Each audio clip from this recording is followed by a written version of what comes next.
상암동 클래스 매주 월요일엔 최고의 교육 전문가를 상암동으로 초대합니다. 근데 오늘은 좀 특별한 시간을 준비를 해봤어요. 네, 함께 얘기 나눌 분 먼저 소개하겠습니다. 대한민국 꽈추 원탑 일명 꽈추형 비뇨의학과 전문의 홍성우 원장님 나오셨습니다. 안녕하세요. 안녕하세요. 네, 반갑습니다. 네. 원래 건강 코너였는데. 어. 네. 오늘 교육 전문가 모시는 날이잖아요. 교육인가요 또? 네. 그렇죠. 굉장히 궁금해하시는 분들 많을 것 같은데 오늘 주제 보시면 바로 이해하실 수 있습니다. 네. 주제 띄워주세요. 그 마무리로 일단 우리 젊은 친구들, 젊은 청소년들에게 성이란 아직 책임지지 못할 본능? 알아가야 될 게 많다는. 의무교육 그게 무슨 뜻이에요? 왜 의무교육이야? 꼭 필요한 그런 분야잖아요. 뭐 저희가 국어, 영어, 수학을 배우는 것처럼. 쉬쉬하지 말고 시원하게 집에서 시작하는 성교육. 야, 우리 비뇨의학과 전문의 꽈추형이라고 유명하지만 또 학생들을 대상으로 아까 보신 것처럼 성교육을 하는 그런 영상도 온라인에서 많이 인기입니다. 네. 뭐 일일 보건교사로 이렇게 여러 군데 뭐 대학교도 찾아가시고 하는 거 저도 봤는데요.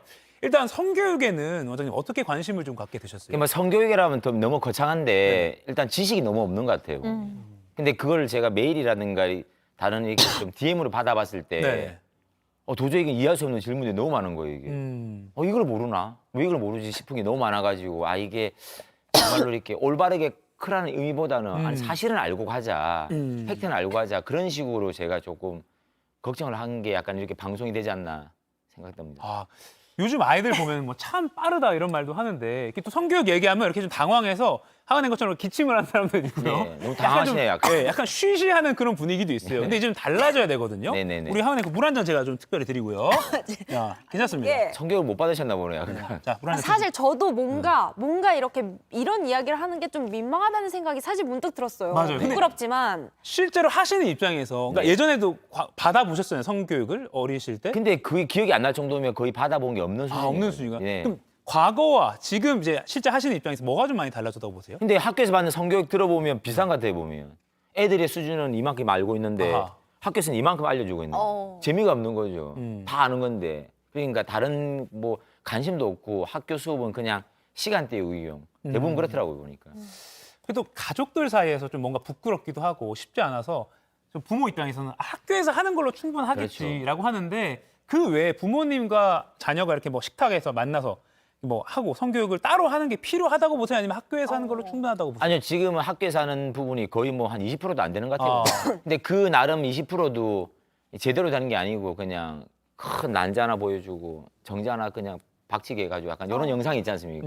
화질도 거의 한 80년대 수준. 거의 옛날 다큐멘터리 같은. 저 때도 봤거든요, 이렇게. 저도요. 지금도 그런 걸 보고 있다 하더라고요. 그래서 오. 너무 약간 옛날에 물론 최신식으로 하는 데도 있지만 너무 그런 게 있기 때문에 약간 가정에서도 약간 좀 그런 게 필요하지 않겠나 생각이 듭니다. 근데 뭔가 정말 이렇게 툭 가볍게 편안하게 꺼내기가 되게 어려운 문제잖아요. 네. 그렇죠. 근데 우리 집에서 어떻게 이런 분위기를 만들어야 하는지 또 아이를 키우면서 마주하게 되는 여러 가지 당황스러운 상황에서 네. 어떻게 대처를 해야 하는지 이제부터 홍 원장님과 함께 시원하게 풀어보도록 네. 하겠습니다. 저희 첫 번째 키워드부터 만나볼까요? 아이들 성교육 시작은 언제 어떻게 이게 사실 성교육이 너무 어리면 이게 애가 이거 알아들을까? 아니면 또 사춘기 저번 학생에게는 너무 민감해서 이거 말해도 될까? 막 여러 가지 고민들이 있을 수밖에 없습니다. 일단 성교육이나 아이들과 뭐 성과 관련된 대화는 좀 언제쯤이 적절한 시기다 이렇게 좀 적절한 시기가 있을까요, 근데? 그렇죠. 그렇죠. 그러니까 우리가 애기 막 기어다니고 하면 얘 한글을 언제 알려줄까? 야, 얘가 숫자를 좀 아니까 뭐 구구단 알려줄까? 고민하는데 그게 정해져 있지 않잖아요, 보면. 네. 너무 빨리 하면 이게 독이 된단 말이에요. 마찬가지로 애는 아무것도 모르고 천진난만하게 막 놀고 있는데 갑자기 야, 너 앉아봐. 너 과추가 뭔지 알아? 하면서 얘기해보면 아이고. 되게 문화적 충격 올 거 아니에요. 네. 그래서 제가 봤을 때는 그 애기를 충분히, 그러니까 애기들, 자녀들하고 충분히 대화를 하다 보면 이 눈높이가 이게 싹 보이잖아요, 보면. 얘들이 이런 관심이 있구나. 네. 이런 관심이 있구나. 유튜브를 뭘 보구나. TV는 어떤 걸 보고 재밌어 하구나. 보고 얘가 약간 이성을 알만 하겠구나 싶은 게 한 12, 13살 정도 되면 알 거란 말이에요. 그때 되면 이제 서서히 얘기를 꺼내보는 게 좋다고 생각합니다. 네, 원장님도 자녀가 있으시잖아요. 네네네. 근데 아이들이 꼭 알아야 할 성 관련 지식을 평소에 어떤 식으로 접근해서 어떻게 이야기를 하세요? 그러니까 구체적으로 제가 이게 뭐 어떤 거고 적나라하게 다 이렇게 알려줄 수는 없잖아요. 네네. 그게 쉽진 않단 말이에요. 근데 일단 남자와 여자는 다른 거라고 이렇게 꼭 주질시켜주고 네. 그리고 항상 저는 늘 말해요. 지금 초등학생이지만 자기 몸은 자기가 지켜야 되고 자기 몸이 제일 중요하다. 그리고 그 오빠가 있으니까 오빠는 그 모든 여자를 만날 때 여동생 보듯이 해라. 그렇게 하다 보면 서로를 존중하게 된다. 하면 애들이 무슨 소리 하는 거야 갑자기 이런 표정인데 그게 나중 되면 이제 무슨 말인지 이해를 하겠죠. 그래서 계속 몸을 소중히 하라고 이렇게 계속 이렇게 말을 하고 있습니다. 사실 뭐 성교육하면 뭐 기능적으로 어떻게 되고 생명이 어떻게 탄생하고 이런 거보다 아까 말씀하신 대로 네네네. 그 전에 전제가 될 거는 내 몸을 소중히 그렇죠. 여기고 내 몸에 대해서 알아가는 게 제일 그렇죠. 전제가 되는 것 같아요. 네. 근데 또 제가 궁금한 게 그 부분인데 그러니까 부모들 입장에서는 어느 날 뭐 시간을 딱 정해서 뭐 일주일에 한 번씩 뭐 해야 되는지 아니면 뭐 어디 뭐 식탁에 앉아서 해야 되는지 아니면 뭐 어디 기관을 찾아가서 해야 되는지 그러니까 어떻게 how to 실제로 어떻게 그렇죠. 하냐 이걸 좀 조언을 그게 뭐 정답이 있는 건 아닌데 네네. 제가 봤을 때는 갑자기 앉아가지고 너 이렇게 평소에 얘기도 안 하다가 뭐 성교육한다면 얘기 되겠습니까 그게? 그래서 보통 이게 매체 같은 걸 이용하면서 보면 요즘은 이렇게 또 과청이라고 또 있지 않습니까? 네. 그렇죠. 그런 사람들이 하는 유튜브 보면 또 그런 또 이렇게 내용이 재밌는 게 많단 말이에요. 네. 그럼 재밌게 보면서 저런 주제 있는데 야 너 알고 있는 거야 하면서 슬쩍 다가가는 거지. 살짝 이 변화구를 던져보는 거예요. 이렇게 짚고 던지지 말고. 그러다 보면 애들이 받아들이는 거 봤을 때 너무나 생소하다 그러면 아직 멀었구나. 살짝 판단도 하고 다시 이게 또 감도 보고 그럴 수 있기 때문에 그런 매체를 이용하는 게 좋지 않을까 생각을 합니다. 이렇게. 근데 저는 이게 또 중요하다고 생각하는 네. 게 뭔가 내 몸에 이상이 생기거나 또 변화가 있을 때 사실 부모님한테 이야기하는 것 좀 꺼려하거나 부끄러워하는 친구들도 있잖아요. 근데 그럴 때도 도움이 많이 될 것 같아요. 이런 맞아요. 대화. 평소 이런 대화를 해놨으면 네. 그렇죠. 그러면 이제 본격적으로 좀 부모님들이 알고 싶어하는 그거를 하나하나 풀어보도록 하겠습니다. 두 번째 키워드 바로 보여주세요. 민망한 질문, 민망한 상황 어떻게 대처해야 할까요? 그러니까 실제 학부모님들이 자녀를 키우면서 딱 맞닥뜨리는 상황, 자녀들에게 자주 확 갑자기 받는 질문, 꽈추형 스타일로 빠르게 소화해 보도록 하겠습니다. 제가 첫 번째 질문 먼저 드려볼게요. 아기는 어떻게 생기는 거야? 만큼 설명이 힘들 것 같은데 좀 아들들이 주로 많이 하는 말이에요. 그러니까 자신의 신체가 꽈추가 왜 이렇게 화가 나 있는 거야? 라고 물으면 그 이유를 뭐라고 답을 해요? 근데 이런 질문들을 어머니들 되게 많이 해줘요. 아. 그러니까 기저귀 갈다가도 보고 밤에 자다가도 보고 여러 가지 보다 보니까 이게 화가 나 있는 거예요 보니까.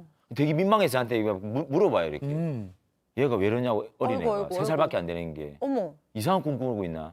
그게 아니고 그건 신체 발육하고 어른도 마찬가지고 자면서 이렇게 우리가 한 4-5번 정도는 화가 난단 말이에요. 그러니까 얘도 먹고 살 거 아니에요.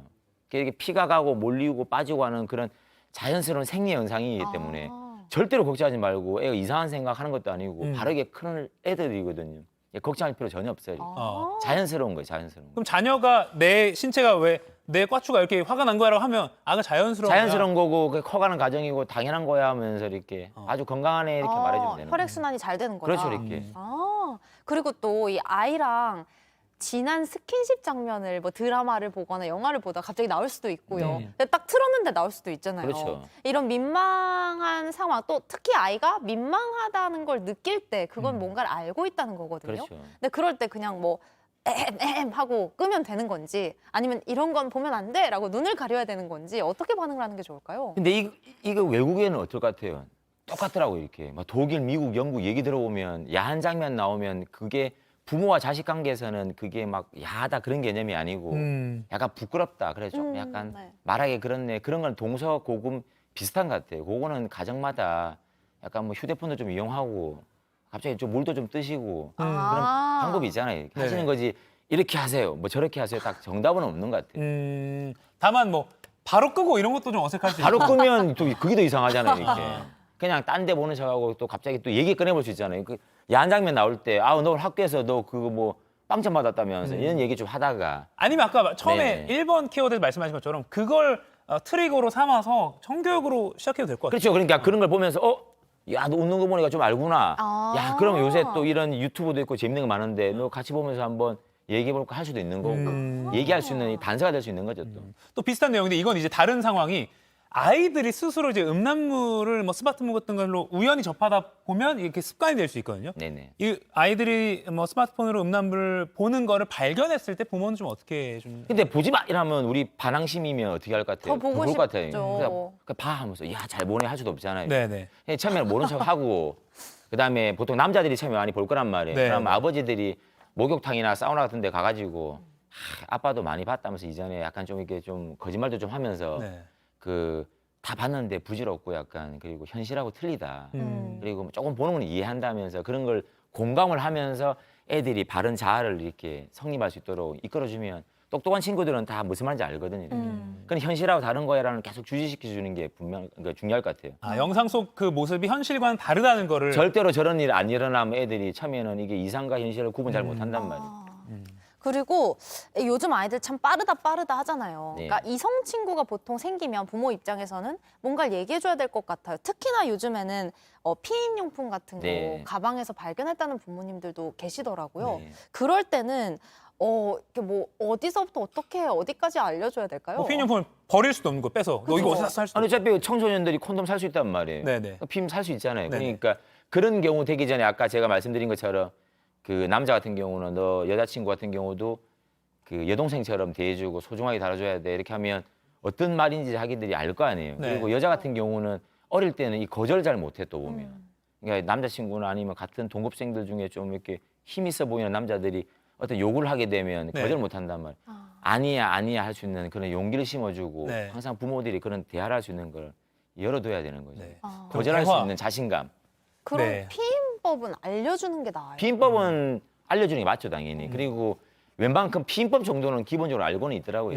그건 학교에서는 기본적으로 알려져 예, 있고요. 그 정도는 알고는 있는 거죠. 알겠습니다. 시간이 그렇게 빨리 지나갔어요. 제가 이럴 줄 알고 또 본방송 끝나자마자 유튜브로 상암동 클래스 2교시 홍성호 원장님과 조금 더 이야기 나눠보겠습니다. 네. 과추형 홍성호 원장님 잠깐만 더 기다려주세요. 네, 고맙습니다. 알겠습니다. 네. 고맙습니다. 네.